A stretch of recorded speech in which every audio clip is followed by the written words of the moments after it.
Welcome back, everybody. It's time to move on to the European Xbox scene. And we've got an exciting one here because it's Vaporish Coast and Dobbo's Disciples, a team that did pretty well last week, up against the newly reformed team Rival. A lot of his old teammates over there. It's the names you would expect on a Rival squad. Davey in the ADC role, that's the difference with Vaporish Coast staying on Dobbo's Disciples. And then it's DineOhSaw, 60-meter fly, aka 50-meter fly, Rapio, and Predator. So Rapio is back after his big retirement. It takes 1 week for him to come back, and the whole team reunites except for Vaporish Coast. And I can't say that I am all that surprised to see that Vaporish has still been a little bit hesitant as to deciding whether or not he wants to leave his team that he's had a large bit of success on. I mean, I know it's only a week 1 debut, and a lot is bound to change over the course of a split, but it still feels pretty damn good to walk onto a new squad or make this new squad and then have the success that you were looking for. And I think a lot of people definitely regarded Vaporish as a large part of the reason why Rivals saw so much success in Season 5. Definitely. So for him to now be facing up against a lot of his former teammates, I mean, you get a little bit more of a solidified answer as to what was really carrying that Rival squad. Absolutely. Plus, it's not like Vaporish Coast is playing with a bunch of noobs. It's a bunch of people who have been around the scene for quite some time. OverPoweredUSB, Reform Mango, Dobson, Switch. I mean, these dudes have been playing pretty well for a while. And I believe I saw a Vaporish Coast tweet that he thinks that Switch is far and away the best support in EU right now on Xbox. So we'll see how that lane goes with Davey and DineOhSaw up against his old ADC in Vaporish and Switch. One advantage that I think both of these teams have against the other, though, is that they know what to expect. You don't give Vaporish Coast Uller, or at least you try not to let them have it unless you want to lose a lane. But for the most part, I think that being familiar with each other's playstyles could definitely work in both teams' advantages. I would like to see a lot of emphasis towards the dual lane from both of these teams. I think that that's where a lot of the action has to take place, because you're going to want to keep, I think, Vaporish Coast suppressed. You're going to want to ensure that a Rival's dual lane also isn't able to snowball and then take that pressure to give Fly an even better advantage in the mid lane. Yeah, I think that's the big thing, is that Fly, for me, the whole conversation about best player in EU on Xbox right now is between Fly and Coast, and I'm not sure it's close with anybody else. So how is Dobson going to be able to perform in the mid lane up against Fly? Well, we don't have to wait too long to find out. Let's get into picks and bans here between Rival and Dobbo's Disciples.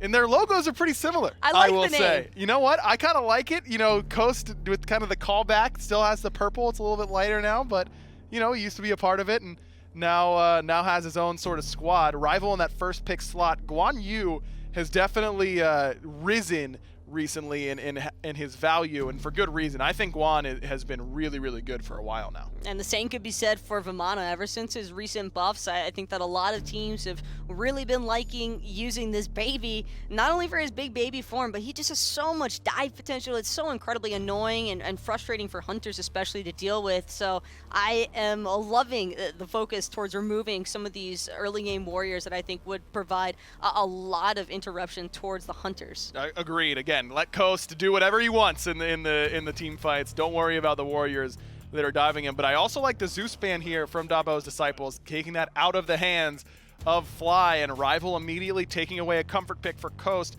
and giving Davey that Xbalanque. I'm actually interested to see what Rival builds around this Xbalanque, though, because if you're looking at a direct 1v1 between Davey and Vaporish, sorry to say it, Davey, but we're betting on Vaporish every single time. And I think the same could be said for both of these teams. So Rival looking for the team fighting base hunter is the right direction to be headed, because Vaporish is probably going to want to respond with something a little bit more aggressive, maybe the Hachiman or even the Uller if he's really feeling up to the task. The only downside to that might be not having enough presence in the late game. Geb the pickup here, and DineOhSaw is normally a very aggressive support, and I thought that this meta might really help him in that regard. You know, Naja, Fenrir, these assassins you can put in support, I think would have paired really well with DineOhSaw's old playstyle, but he also developed a Geb through his time last year with Rival. Seems like that's what he's going to go for alongside the Raijin for Fly, a comfort pick for him.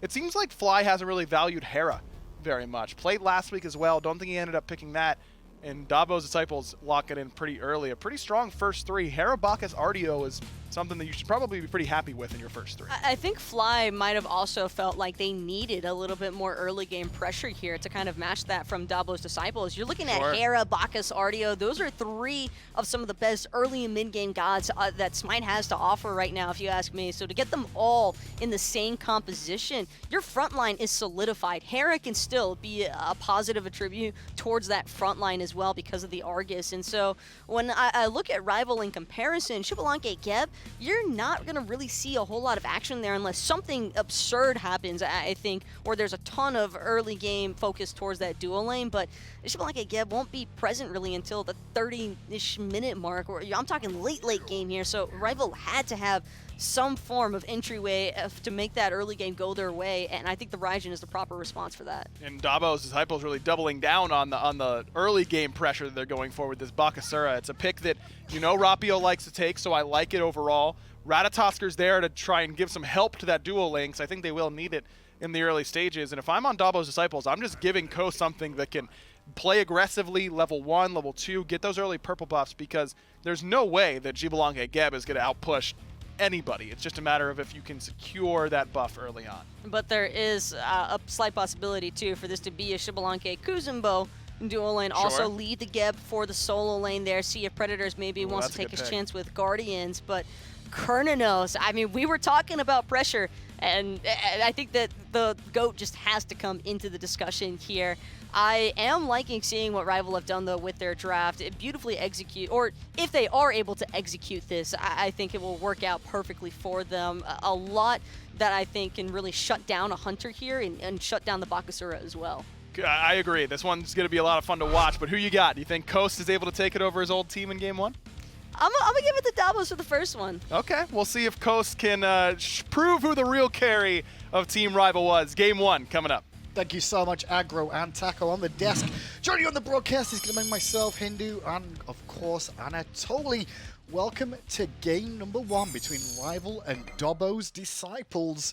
Vaporish Coast versus basically his old squad total. An interesting storyline between that separation. It's 4 versus 1, and the majority normally are the advantage, but who knows? Maybe it's quality over quantity, and I think that Vaporish Coast definitely had a lot to do with Rival's success in yesteryear, but you know what? Season 6 had a lot of changes, so anything goes, especially with a lot of these changes and playing the Cernunnos with some of these changes. Expect to see the Runeforged Hammer out of him. Oh, you say that, but he's gone for the Devourer's Glove style that we've seen quite a few times before in previous seasons. Not the Runeforged that people have been talking about Cernunnos going for, just because of his, well, basically his nature of his first ability, giving him slows. Going into spring season, you're able to get the lifesteal, so that's why some Cernunnos kind of neglect going Devo gloves. But in this case, Vaporish Coast expecting to kind of sit in this laning phase for as long as possible, and that's why he wants to get that sustain, not have to rely necessarily on staying in the spring season, so he can go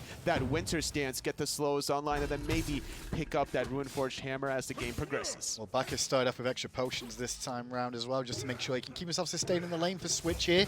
And we'll see exactly how the beginning begins, because Taco was mentioning that she thinks there should be a Rival game on paper, totally based off the picks. It could be that way, but like in team fights, I definitely expected double Guardians, Predators playing the Kuzenbo, DineOhSaw on the Geb. They have more control in these team fights, and not as much control as they would like in the dueling, getting pushed under their tower though. Shell did help out a little bit from DineOhSaw, but a little bit late after the fact. Coast and of course switching that dual lane, keeping the pressure going with the Bacchus. You can see the Belches consistently looking for the stuns, and actually did get Davies beads too. So 2 relics for the same time a horrific emblem. It's not a bad trade so far. So zooming out of what I was mentioning about the team fights from Rival, I think Dobbo's has an interesting team fight dynamic in terms of burst damage, going for Bakasura out of Mango, going for Bacchus for Switch. That's a lot of burst damage with Dobson looking to drop the Argus in some of these team fights. Don't forget Wild Hunt out of Vaporish Coast controls a lot of space. So I think Dobbos is looking for that burst damage, maybe catching one member out of Rival slipping, whereas Rival is looking to draw out some of these these team fights and make more value from their crowd control. Yeah, I think it's going to come down a lot to Reform Mango on this Bakasura, I feel, especially against the tanks of the front line of this Kuzenbo, of this Geb, trying to shred those down. If he gets to a backline target, sure, no problem, no question asked. But he's got to get through that front line first, potentially, to help out his team. And the rest of the team that Dobbo's disciples have here works very well in the team fights. Bacchus, Hera, both bring big things to him. And then you still got Cernunnos and Artio to round that out. The Artio is a big one that I'm looking at, Hindu Man. That cripple is going to prevent Rapio from dashing out if he ever decides to blink in or drop through the Cosmos. Predators can't get that double dash if he's under that cripple minefield. So it's important of when and how OverPoweredUSB utilizes that form of CC. Well, an extra 10 meters for Fly this year. We'll see how that works out for him. Now adopts his name to 60 meters. Maybe next year it'll be 70. We'll find out. Does it go up by seasons now? Maybe. That could Season be the 6, case. 60 meters? You know what? I never thought about it that Give it way. a try. That very well could be the case. Season 6, new Fly, you know, new year, new me. That's kind of what Fly decided to do. Well, flop in from Bacchus straight after the fact. Mango's there to cut off the angle from Geb and the wrap around onto the rock. He slipped the net though, but can he get away? Just one basic. Hit him, fat man, hit him. Instead, he'll belch on his face, bring him down, and steal away the purple. But the question is, did he bite off more than he can chew? He has belly flop available. This is still in Dobbo's advantage. It's a 4-on-2, and no more mana for Rapio means he has to hightail it out of there. He had enough of the Acorns and the spin there, Rapio, but didn't really connect with the actual damage to find the stun. So purple gets invaded, red gets invaded, Dobbo's disciples get first blood, and that's not bad at just under 4 minutes. A great start for Dobbo's, considering that they need to get off to this early start. Abuse the Geb early game where there's not that much lane control from this combination of Xbalanque Geb, and between the lane pressure, they translated that into the purple buff invade, and then all of a sudden here comes Mango out-rotating Rapio, which is no surprise where a Bakasura out-rotates a Ratatoskr because of that passive from Bakasura, gaining extra movement speed and attack speed as you're killing minions throughout the jungle. That's very easy to stack up. And no real surprise to see the fact that it was dual lane that we saw the first blood happening.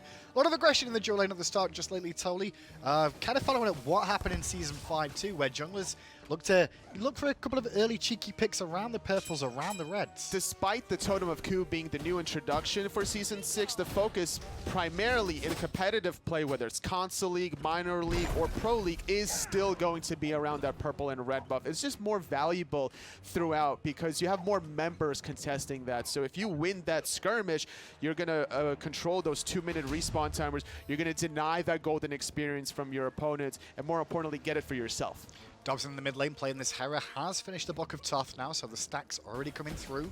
So we've seen a little bit more as the season has progressed. Right hand side, you can see Predators trying to cheekily steal away the blue, but with Reform Mango showing presence over here, not going to happen. Or should I say defend his blue as it was stolen away. Unfortunately, as a Guardian, sometimes that's going to be the case when your jungler's going to go for higher and better things in the back camps and trying to protect this purple buff. Knowing rival needs to defend their purple buff, they had to concede the blue buff, and Mango took advantage of that, knowing that Rapio would be on the left side of the map, so getting more pressure for OverPoweredUSB that now has a 1-level advantage over Predators. Nice little play of Rapio there and rival overall. They patiently waited, allowed Bacchus to hang around, and waited for Rapio just to rotate in, force the CC, and make sure the reset happens. So, end of the day, purple buff does go the way of Team Rival, but the red buff is on the ground, stolen away. I think they're just losing too much. Rival is dropping their back camps now after the blue buff as a result. Bacchus showing presence around the purple buff means that Vapor's Coast was able to get that solo farm, and look, he has a 1-level lead over Davey. He's completed those Devil Gloves, now sitting at 3 stacks while Switch is holding the rest of that way for him. Is that the pressure that Bakasura brings though in the early game? The fact that he can eat the buff so quick kind of keeps the pressure going in the early game, and Mango's doing a good job of that so far. A little bit of it is there's a lot of action in the mid lane, dropping the Argus, but Rapio not really scared, gonna keep his composure, just dash away. Yeah, like the Argus drop, I like the stun with the polymorph as well coming out from Dobson, but it wasn't enough to have follow-up. It was mainly just a little skirmish, and End of the day, Argus's cooldown is so low. It is very low, and as long as you're able to keep spamming your abilities to hit enemy gods, you're going to lower that cooldown anyway, so it's a good look to look for those plays and opportunities while you still have the chance. Well, one thing I've noticed so far in the season solely is that, well, gold leads don't really stretch too big, but experience can show a bit of a difference. At the moment, though, 1,000 gold lead for Dobbos isn't the worst start in the world. Actually, it's a little bit more than that, 1,600 as it stands now. How many more of these buffs do they really need to keep? Do they need to keep this process going for the time being? I don't think they need to keep the process going for stripping away buffs. I think what's going to happen is they're going to take this gold lead that they have and start dropping more wards throughout the map and look for these pick opportunities. If they ever see DineOhSaw making that rotation, they can easily pick him off, especially if he used a rollout for whatever reason, trying to go from dual lane to mid lane. Guardians have it the hardest sometimes when these gold leads become a factor, and Dobbo's Disciples with about a 1,500 gold lead, not the most to write home about, but it's something that they could start abusing with the vision control. Vaporish Coast in a pretty good position in the dual lane now on this Cernunnos, has a 2-level lead pretty much off this next wave coming through over Davey here, the rival member, as the red buff contested, but Rapio, I believe, didn't secure it at all. Switch will pick that up on the Bacchus as Coast rotated in too, but the damage has been done. Another buff stolen. I like that the Bacchus picked up the red buff there, making it sure that nobody else was going to have to put themselves in a dangerous position to pick up that red buff. Rapio was in a dangerous position, has to ult away from the flop. Well use of the ultimate. Maybe there's a turnaround play with DineOhSaw now being over here too. Reform Mango drops the ult in response, and actually CC immunity keeps him alive. Nice little shield out of DineOhSaw there to make sure Rapio doesn't take too much damage. And Dobson off the mark with some of his damage there. The polymorph didn't really connect. So a washed fight, couple of ultimates burn. Perfectly timed regurgitate out of Mango. That 1.5 second CC immunity prevents the knockup from Rapios through the Cosmos, meaning that the rest of the engage needed to be called off. Rival wanted to punish Dobbo's Disciples for overextending at that red buff, but just missed that little window of opportunity. Credit where it's due to Reform Mango, though, using the regurgitate, the ultimate there, just for that little bit of CC immunity, prevented Rapio from dunking on him from the sky. And that's the beautiful thing about a lot of Smite abilities. It doesn't always have to be used offensively, even though the kit is screaming for it to be used in such a manner. You know, your attacks become this AoE chain, and in mid lane, just a little bit of a skirmish, but nothing crazy going on. And so for regurgitate, yeah, you have the AoE damage. You pop your Butcher Blades to get synergy there, but then there's also that hidden factor of the CC immunity just to get out of danger. Oh, hidden factor of the Gold Fury being started. Dobbos have recognized the window, and only Geb is nearby to try and contest, but with Bacchus in the way, that window has been closed too. Gold lead extends further. Dobbo's outplaying Rival so far. Now this is getting a little scary for Rival. Losing a couple of buffs in the 5-minute mark, 7-minute mark, you can recover from that, but you lose a Gold Fury on top of that, making it, and if they lose a third red buff in a row, that's when things are going to get really scary for Rival, and they need to look for opposite end of the map plays. Maybe start leaning on overpowered USB. They're a little bit more late game, I'd say, or at least mid game for Rival, I'd say, than the very early game, especially with some of the picks they've got there. But I'm a little worried Dobbo's comp in mid game is just as good. And when it gets to late game, well, that's when the question can be asked of who's got a lead. It just depends on how frisky Dobbos is feeling with their lead. If they're not gonna let their lead play themselves, right? They don't want to obviously tower dive. They're just gonna slowly stretch this lead as much as they can, kind of like you're stretching the dough out before you make a pizza, right? So that's the plan out of Dobbos, making sure that it's just gonna be nice and firm. Definitely interested though as to who made that call from Dobbos on that Gold Fury. Whether that was a team thing that they knew was coming, because Argus had just been used. Talk about invades though, here's Rival looking for one of their own on towards Mango, but Mango turns it around and forces Rapio to the sky. Nice knock about a DineOhSaw to buy himself a window before Dobson gets back. Rapio still thinking about going in, but doesn't go on the target you'd expect to. Instead, it's towards those oracles and picks up some more farm. Half health Ratatoskr, you don't want to go back in there in that situation. I don't know. I like the fact that Mango actually used the eat minion on his own regurgitated minion. Mango was looking for blood, sniffed somebody out, but couldn't stop the back just in time. DineOhSaw got into safety. But I like the fact that Rival is willing to take these chances of grouping up, still look for their own kind of red buff invade, and testing the water. They didn't overstretch, and they knew Gold Fury's down anyway, so the most that they could lose is either a tier 1 mid or a Pyromancer if that team fight went south. And the fact that it came out neutral means that there's still some good hope for Rival here. Definitely indeed, especially with it only being the 10-minute mark. We've seen so many games just lately. Well, the average game, I would say, is around 30 minutes in time, and it's more around the 17-minute mark. You'll get an identification of who may be in the lead. Could be this next Gold Fury, though, that'll be up in a few minutes' time, that we could see a bit of fighting over, and some of those Gold Furies have been changed. The Primals and the Onis of the world and now exist. And it should be the case that Dobbo takes advantage of this, knowing the power spike difference between DineOhSaw and Davey. Davey just now finishing off that Transcendence, needs to get all those stacks to get additional power. Flop off the mark, but Belch will connect. DineOhSaw shields himself in time, still getting beat up by Mango, but Rapio, meanwhile, tried to flank around the back and met Argus, and now he's also going to make the ultimate out of Coast. That was after Mark 2. Mango finally invests his ultimate, but DineOhSaw still fine. Rapio, different story, needs the shell and gets it in time to keep him alive. Back of the fight, though, still action going on as Rival are forced under their tier 1. What a fight. Despite not any kills, regardless, everyone from Rival was getting pushed back under their own tier 1 tower. Literally almost every relic having to be used defensively just to run away, whereas Dobbo's is just being bullies right now. Yeah. They're not going to get the kills, and they're fine with it because they're just going to get the guaranteed farm and trying to deny some waves under towers. I love the fact, too, Rival invest all their ultimates there defensively to stay alive in that engagement, whereas Dobbo still had, you know, they had Dobson with Hera ult still available and Switch as well with that Bacchus ult if it was required. So it worked out okay for Dobbos for now, and they're doing a very good job of keeping things even with Rival. Rival, an established team, so to speak. Maybe they've not been playing too much together lately, but now they're all back on the same team for the most part. It's up to DineOhSaw to make them realize that he was a big factor of this squad. And it's up to Rival to prove otherwise, right? To say, like, no, it wasn't DineOhSaw, it was the core synergy between the rest of us. Now, don't get me wrong, like, Smite being a team game, sure, but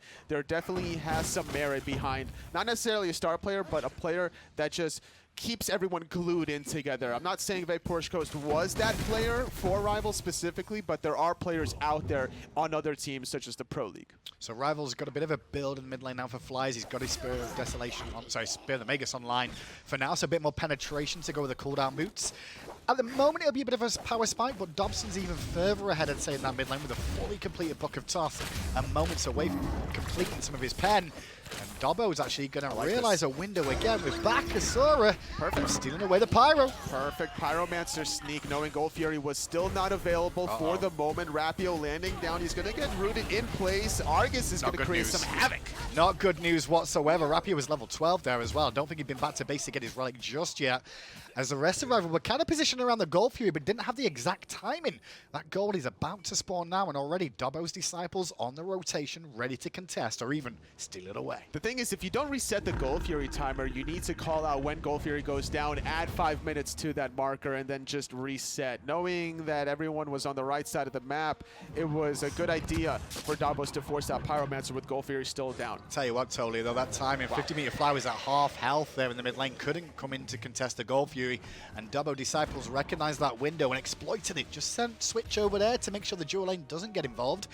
And he even stole the purple buff. Whoever's making shot calls for Dobbos is on their A game right now, because all the aggressive plays from Dobbos are not being answered back. And it's not because Rival aren't looking for them. They tried to look for some of these counter plays, but it's just not being allowed for Rival to get anything back. Defensively, OverPoweredUSB is covering the solo lane, controlling the Totem of Kuz as it just now despawns after the 15-minute mark. And then on the right side, going for the Pyromancer right before that second Gold Fury starts. These power spike differences between DineOhSaw and Davey is allowing Dobbos to succeed. Rapio trying to take on Mango one more time, forces the ult out of Mango as well, but Mango's just trying to get over the wall, but he can't. He's getting juggled by Predators in the back. Meanwhile, Overpowered will be overpowered and take out Rapio at the tail end of an engagement that Rival started. Big shield in mid, though, from DineOhSaw to keep Fly alive, as on the backside, Predators trying to go aggressive against Dobson, but Dobson's got that big old shield. Got the Sumo Slam, but it's not under the tier 1 tower. Switch is a very tanky boy, so he's not worried even if he was there. So a good little pick onto Rapio with a 5-on-4 power play for about 12 more seconds. They're just looking for more poke as Dobbos, maybe seeing if they can squeeze a tier 1 mid tower. Yeah, this is some test towards the mitigations, basically, that these tanks have got, and DineOhSaw has got some magical defense online already, which is limiting some of the damage that Dobson will do on that Hera. But this has created another problem in the jungle for Rival, as the red buff is once again stolen, this time given over to DineOhSaw, who, funny enough, he did go the Runeforged Hammer after Devs. Seems like a greedy build, that totally. It is. A little bit. It worked out for them, though, because of the early game pressure. That's true. With the Geb on the opposite end of the battlefield, you're able to get away with that kind of a build, especially when you're the one with a Bacchus, a very aggressive support. And with that little power play just now responding as Rapio, that tier 1 mid tower being conceded from rivals. Stun from Rapio again onto Dobson, but Dobson drops down. Argus onto DineOhSaw. Big shield as well for Rapio from the Geb. And Geb's still in the mix, but he's hung around too long. Great Cataclysm, but he's still going to end up falling down here. He can't walk away in time, can he? He slips the net, and out to base he goes. I don't know. He's wasted a lot of luck just there, I'll tell you that. Rolling down the hill casually, getting picked off was Dobson without a single shell for his from his teammates. Just easily able to get picked off. That shield that Hera has in her own right, just not enough to get her out of dodge there. And the aggressive relics from Switch between the horrific emblem and the Switch, he wasn't in position to allow his mid player to survive. So it's going to stop maybe the tier 2 tower siege, but I still think that Dobbo's got what they came for originally, which was that tier 1 mid tower and also the red buff. Completely agree. I do say, though, I like that Rapio did manage to get himself a kill there. He's been aggressive consistently, totally, and I think both his deaths have come around his aggression that just hasn't found a result. This time round, though, on that engage, it worked out well, combining with DineOhSaw, who should have died in response. It won't be a big thing, though, but so tier 1 tower down in the mid lane for Rival, whereas Disciples have lost their left-hand tier 1 tower. Vaporish Coast has a 2-level lead still in this duo lane, but lost his tower. Who does that mean wins the laning phase, Tolly? Normally, we all joke about it. If you lose your tower first, you lose the lane. But in this case, honestly, I would still say Vaporish Coast was able to win the lane because of how aggressive they were in stealing those buffs. The purples and the reds consecutively goes the way of not just Vaporish, but the rest of his teammates. Even giving it to Switch occasionally, allowing that Bacchus to do extra damage is never a bad thing with how much burst he has. Now you're making people, oh, hang on a second, maybe Reform Mango's going for a gank on a Kuzenbo? Not sure this is going to work out as planned, but there's a spike shells down already, pushed into the wall. Mango has to get away. It was Artio with aggro as Argus is dropped onto Predators too, but it's still a Kuzenbo, and he's also going to get the turns up with a shield. Wasted ultimate, but at the end of the day, once again, I'm going to keep saying it, Hera's ult CD is low. It feels more like of a damage check to see how fast they could kill Predators in a full-on 5-on-5 engagement, and the answer is not very quick at all. It would take basically a whole entire kit from everyone, and maybe even a second round of cooldowns to find a kill there. So I think the next team fight, Dobbo, is going to learn their lesson and ignore Predators for as long as they can. Bit of a weird grouping by Rival. I think we're looking at the Pyro for a second and changed their mind. Switch couldn't decide who he wanted to belch on, so just gave some love to everybody. As now it's Disciples that decide to pull the Pyromancer until Predators make sure they know. With a quick check from round the back. This is where Rival are going to need to hold their ground. They can't just allow the Pyromancers of the world, the Gold Furies of the world to go straight into the hands of Dobbo's Disciples. They've been on the ball. 100% of the objectives neutrally has been controlled by this Chaos side. Predators, though, trying to stop it. And Pyromancer will go down to Dobbo's. Like you said, I mean, there was Predators there, but I don't think he knew how quick it was going to get bursted down. The rest of his team weren't in a position. As you can see, Fly was actually coming back from base. Has finished off the Soul Reaver, though. Attention turned to the third Gold Fury of the game. Dobbos have had the last two. This is a standard Gold Fury, so it's worth a little bit more gold than usual. DineOhSaw needs to do something, but he doesn't have Blink. He uses Steal the it, CC steal it, immunity. steal it, steal it, Low. stolen! Rival, get it! And on top of that, can they get some more? No is the answer. DineOhSaw ends up falling to Vaporish Coast. Mango has to get out the team fight. Rapio in the sky, though, looking for a dunk. Finds one onto Overpowered, but that's still a tank. Looks for the pressure onto Vaporish Coast, who Aegis is away from some of the damage. But Predators is bloody blocking to the best of his ability with that Kuzenbo and makes it a 2-for-1. Meanwhile, on the back of that, OverPoweredUSB picks up Rapio, and now Predators will be the last to fall. He needs to run as fast as he can, but it's 7-2 for a Gold Fury that goes to Rival. 4-1 on the scoreboards. Can they go fire here, Tony? They probably could. Bakasura damage is nothing to scoff at, but he doesn't really have mana for Butcher Blade, so that's a little risky, honestly. Maybe just go for the tier 2 tower, especially if they can pick off Fly. 1,500 gold would be pretty nice. Good blink, good stun, force beats, force jump away. In comes DineOhSaw, but what can he do with Fly to try and slow down this aggression? They don't have an AD carry with them, so the tower will take a few minutes, but Argus is just whacking away and happy to tank this up for half a year if needed, and does just that. Minions die, tower dies, and tier 2 for Dobbo's Disciples. Safe and calculated call. Dobbo's really abusing that 4-for-1. Yes, they did lose Gold Fury, but I think that Dobbo's is very happy with the trade that they got off there, forcing DineOhSaw in a really weird situation of defending that Gold Fury because he doesn't have Blink, so he has to just straight up walk towards that Gold Fury. And the problem was he used the rollout from the mid lane going towards his own red buff, thinking like there was going to be an engage, so he couldn't use that to get closer. And without that ultimate being used for a team fight, there was just no way Rival was going to win the rest of the fight. Dobbo's winning hand over fist. It's funny right now, I don't feel too worried if I'm Rival either. Like, from watching this as a general spectator for the most part, even though they're down about 6,000 gold, I don't feel like I'm counting them out just yet. There's still a couple of levels differentiating the two. There's still more to play for here, Tolly. I just think the way Dobbos have played the team fights and the map has been very good. I'm a little bit worried that they're not finding things after winning these engagements that are going to put them over the edge and find the win. I mean, they are stretching it a little bit here and there. It would have been more if they did secure that Gold Fury, but if they keep getting tier 2 towers with 2 more remaining and a tier 1, that's another 3,500 gold that they could just add to the 6,000 lead that they currently have, making it very close to that 5-digit marker. So yes, Rival are not out of it by any stretch of the imagination. They have the defensive measures with DineOhSaw, having the Geb Shield, having the Shell, whereas Dobbos have to remind the folks at home that they don't have a shell. So if the backline gets dove like Dobson and Vaporish Ghost, could be in a world of hurt. The first death of the game was from Dobson. He was a little bit out of position. The second death coming from Dobos was onto Vaporish Ghost because they just didn't have those defensive peels. The aggressiveness from Dobos is netting them the kills, but not the safety that they need. How quickly will the Fire Giant die? The answer is pretty damn quick, especially if it's uncontested. Dobbo set up for the Fire Giant, clear out the wards, take a tier 1 on the right-hand side, and get themselves the first Fire Giant of the game. Rapio, meanwhile, was split pushing the left-hand side, trying to catch up on a bit more farm. But now the engagement for a tier 2 on the right.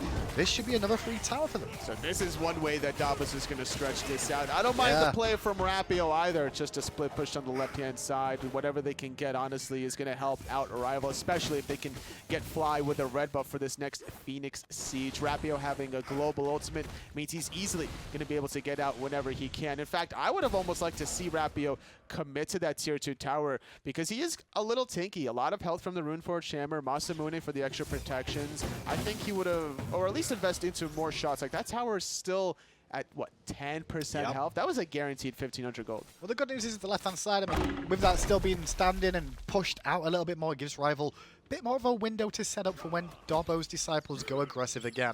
More than likely, it's going to be in the left-hand lane too, Tolly, just because that's true. It's the furthest lane from the Fire Giant, and there's still a tier 2 there. That's the only remaining tower from Rival, so Dobbos, with their eyes on the prize, it's going to be like how a bull sees red in the Colosseum almost, so I'm expecting that to be their very first target, just to kind of see. Do the Bulls get fought in the Colosseums? I don't know who's called a Coliseum. Or arena? I don't know where Bulls fight. I know a Coliseum is more for gladiators. And I mean, it's kind of like a formation of a Coliseum, right? Like that little oval. I just don't know if it's called a structure. Coliseum. Maybe it is. It sounds cool, so I said it. No, you're right. And I'm actually, you just got me thinking, like, is it a Coliseum that Bulls get, have Matador fights? And someone at home will let me know, I'm sure. Tier 2 tower being sieged up by Dobbo's Disciples. Artio, overpowered USB, could stand there for half a year and not really feel too much pain out of that, especially with the fact he's got a Fire Giant buff for regen 2. Final tier 2 does fall, and it's up to Rival to defend Phoenixes.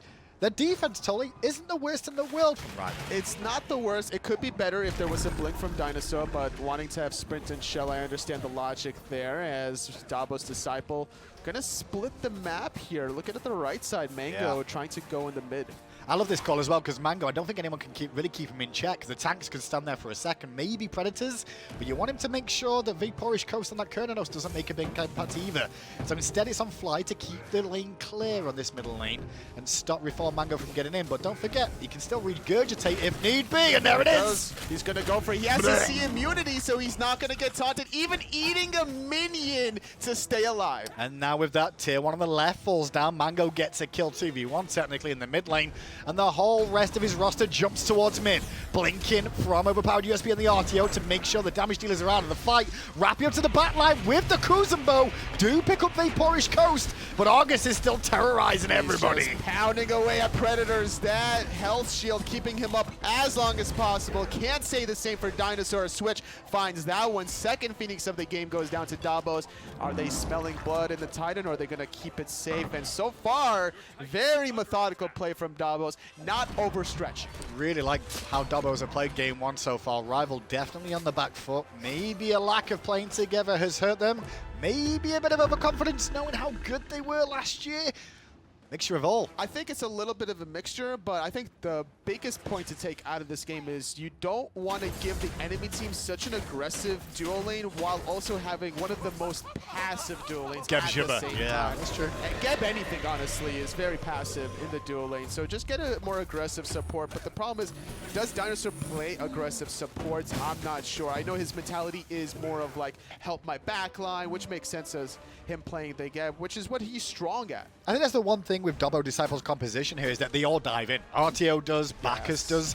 It means the backline can be left a little bit alone, and I think that's one of the reasons Vaporish Coast has died twice so far, and Hera once, because they are being left alone a little bit. Maybe that's what we're going to wait for here. Rapio, Predators trying to single those out a little bit more. If they were going to do this composition from Rival, thinking about laking with double Guardians between DineOhSaw and Predators, I'm almost tempted to say that maybe Predators should have went like the Kumbhakarna for extra peel and control for the backline just to keep everyone else alive. Rely on the damage from Fly and David to really start popping off. But at this point in the game, 27.5 minutes in, Dobbos with a commanding 15,000 gold lead. I just don't see the damage coming from Fly or Davey to be fruitful. And now with a Phoenix down the left-hand side, it makes it a little bit more awkward to try and defend this next Fire Giant that's just about to spawn. This will be an enhanced one too, totally, which means, what, basically it does more of everything, right? Yeah, it's also going to be harder to kill. It gets more protections, more health. You actually eliminate backdoor protections if you have enhanced Fire Giants, so you don't have to wait for minions at all while you're sieging Phoenixes. So you are just a backdoor protection spot? Basically. Okay. Fire Giant started up. Rapio and DineOhSaw here. Reset from Dobbos is on the cards for now, as they will fall back. Rapio still in the back, meets Mango, but they just look at each other for now as DineOhSaw gets rooted by OverPoweredUSB. Just taking some poke, nothing too crazy happening. I don't really see a world where Rival can contest this Fire Giant, knowing there's going to be Fire minions trickling down the dual and middle. And I think that's a good call from Disciples here, as Rapio forced to ult away from the flop of Switch. There is now the Fire Giant pulled again by Mango, forced to reset as Rapio was in the sky. But now the ultimate's on cooldown, and as you said, there's two waves of fire minions now pouring down left-hand side. Someone's got to go back and defend. I love the patience from Dobbos, resetting the Fire Giant while Rapio is still in the sky. Their DPS was certainly there. Mango was melting that Fire Giant. If he wanted to stay on it and bait Rapio, that was another option that he had, and it would have been a correct haul either way. DineOhSaw trying to come in to contest the Fire Giant, has the Cataclysm, but can't get through the damage burst of Dobson and Mango, who pop the Regurgitate too. Blinking from OverPoweredUSB onto Fly to keep him away from the fight as Rapio and Predators trying to slow down this Fire Giant. That's a good call. Keep the Raijin out of the action, trying to contest his Predator. He's very low, walking through the fire and the flames, but there comes a bear instead. The bear comes around the corner and makes sure he brings it out, but Predators does pick up Mango at the same time, and that forces a base out of Dobson. Fire Giant ends up being reset. Crazy skirmish as Rapio's just trying to buy time, but now he's walked into Vaporish Coast, and that's a nice chunk of damage out of him. I think that's going to be one dead squirrel there. Dobbo is going to confirm their third kill of that skirmish. All right, Hindu man, here's a quick question for you. Role-playing time. You ready? Oh, no, I'm not in the bedroom. I don't do that. Imagine you're a turtle trying to live for your life. I'm a turtle. Imagine trying to live for my life. Okay. Yeah, and you just walk through a huge circle of fire to survive. And you're like, I am so happy I lived through that fire. Man, nothing can get me down. And then a bear turns up? How did you know that a bear was going to turn up? I don't know. I just, cast a curse, I guess, right? You are really good at this game, Hindu man. I know. I guess I'm just good at role-playing, right? Good news, though, for Rival. They did get their Phoenix up on the left-hand side. The enhanced Fire Giant does go the way of Dobbo's Disciples. 4 members get that, unlike Reformed Mango, who was dead at the time, his first casualty. in that engagement. But Rival have all their Phoenixes back up. For how long is the question? The answer, not very by the looks of it, as Dobbo's Disciples now barrel down the right-hand side. I'm a little surprised they're going towards the right, but they have minions, so it makes a little bit of sense. They haven't gotten the right side Phoenix, so it's stronger, but with Enhanced Fire Giant, having backdoor protections eliminated means that they're still going to shred it almost effortlessly. Without DineOhSaw for 15 seconds, it's almost like now do or die or switch over to the mid lane, but they're also going to do this 4-1 split, which was very successful last time for Mango. Yeah, Predators did a good job of using the Watery Grave there to slow them down, but now he's not got it. He's making it a bit more awkward. Frontline defense from Predators, though, is pretty good on the drums from 60-meter Fly.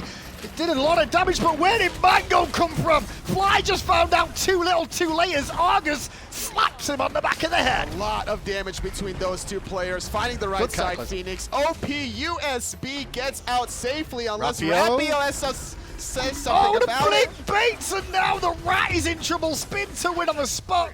It's not going to be a win by the looks of it for Rival, but Dobbo's Disciples looking like they should take game one any moment. They have some fire archers there waiting around the corner. Only 3 members from Rival playing defense. Dobbo's Disciples looking to take game one very cleanly. It was a clean game too, Tolly, when you look back at it. There was nothing really that Rival did that kind of worried me so far. The composition looked good on paper. Rapio trying to make things happen at the start.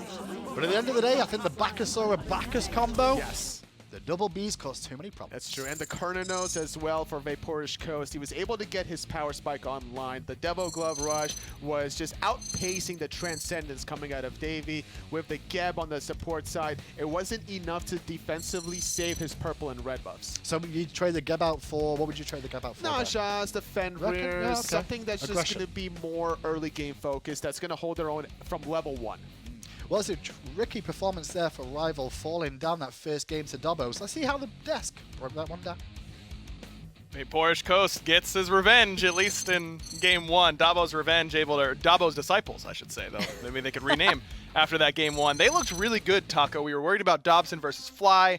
Dobson ends the game with a triple kill, was top damage the majority of the late game. He played really well. Yeah, I think Fly gave it his best shot with the Taiko drums at the end there off that right Phoenix Siege, but it was just all too much all at once. The way that Dobson chose to, I think, or Dobbo's Disciples chose to like toggle into the right side Phoenix there at the very end, I loved it because they did it one after the other, which is exactly the type of way you would want to stack your crowd control and your damage with a Bakasura. Yeah, Baka and Reform Mango played great. He had the 1v1 up against Fly in the mid Phoenix where he gets out and kills Fly all at the same time.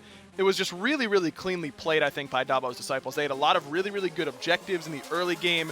Rival ended up stealing away 1 Gold Fury, but just wasn't quite enough to get them over the hump, and it ends with that right side Phoenix Siege, as you were mentioning, where the Disciples just really played this whole team fight pretty well from the very beginning. Something else I also noticed throughout a lot of those team fight engagements was that Rival would invest so much into Vaporish, and oftentimes they would lose members in the process on top of burning every single one of their cooldowns on this Cernunnos. After Vaporish had already done his duty, he'd already gotten the priority damage out to the necessary targets, and so that made it really easy for Reform Mango, for Dobson, to just look for the cleanup factor afterwards. This is Dobson in this last Phoenix Siege here. As you mentioned, Fly has a pretty good Taiko drums as CC, but Dobson puts the hammer down, that is Argus, and ends up winning the game for his squad. So what does Rival need to do differently in game number 2? I think for Rival, they definitely need to pay a little bit more attention towards the dual lane. Again, I think that giving First Blood to Vaporish was probably one of the worst things that could have possibly happened for Rival there. I also didn't really see anything from Rapio for majority of this game. I think that for having the Ratatoskr through the Cosmos, it is such an excellent ult to play off of a Raijin as well. I mean, Percussive Storm can deal a lot of damage, and I just don't think we really got a chance to see that from this Ratatoskr. It seemed like he kind of just struggled to understand where he should be at on the map in comparison to Mango. Yeah, Mango played very well on that Bakasura for sure, and Rival as a whole, I mean, they lost pressure in that dual lane as we expected. When you go Xbalanque, you're not going to have a lot of pressure. That's where First Blood was. Switch was able to get that with the Bacchus. I just think that if you're Rival, you can't give such a low-pressure dual lane and kind of let Switch and Vaporish get off to such a good lead. It's just relying too much on things to not go south for Davey and DineOhSaw, and that's legit asking your dual lane to execute things perfectly. And you just... I mean, you want to expect it, but realistically speaking, that's just not an easy feat to accomplish against members who are already so established themselves. Vapor's Coast, he's been doing this for long enough now, a couple of years in action in the duo lane. He knows that lane, he knows how to play it, and he knows what he can and can't get away with. So, A, you gave him Cernunnos, which is, I think, just as devastating as the Uller right now, especially with Rune Forge Hammer being so viable. And B, I mean, give Xbalanque, it's like asking for him to find the pressure. Yeah, exactly. And it feels like Rival kind of played scared in that duo lane, didn't it? It's like, oh, well, we'll just pick Xbalanque and we'll get to late game eventually. We'll get Rapio off to a lead on Ratatoskr and we'll be able to just drag these guys to victory. And that's just not the thought process I think you should be going for. I think that's just really where things fell short. They opted for such a passive duo lane. I think maybe expecting that Rapio would have a little bit more of an impact with the Ratatoskr, able to use that through the Cosmos to gank Vaporish over and over again. Cernunnos doesn't have any CC immunity on his ultimate, so was very susceptible to being knocked up by that ultimate out of Rat. It just never really came to fruition. I just don't think that Rapio ever really had a chance to try and perform. Yeah, it just didn't end up working out for him. Predators as well in the solo lane didn't seem to have too good of a time up against overpowered USB. USB played these team fights really, really well. Finished the game 4-0 on this Artio and was able to control quite a bit. I feel like Predators has really struggled ever since coming to NA. Those last couple of lands and last couple of matches against Wolves, man, they did something to him because... Are you telling me that Wolves beat the skill out of Predators? Because with that set, you may have a point. I mean, it might be a little bit too early to call it, but Predators has not looked the same ever since he played against Wolves, and I'm not sure what it's going to take to get him back to that level, but he's got to find that somewhere deep within him. So now you look at Dobbo's Disciples, and they're off to a 1-0 lead, and you know Vaporish is that momentum-based player. I mean, you see him yelling at the opposition all the time at LAN. He's always taunting his opposition online or at LAN. So Rival's got to know that he's running hot. What do you think Vaporish is telling the rest of his team? Because I imagine that's kind of the way that this is working, is that Vaporish is really leading these guys and teaching them how to win. Feed me. That's all that he's looking for. Just peel for me, feed me, we will win this game. And I cannot say that I disagree with that in the slightest. If you give Vaporish a lead, he's not one to drop it.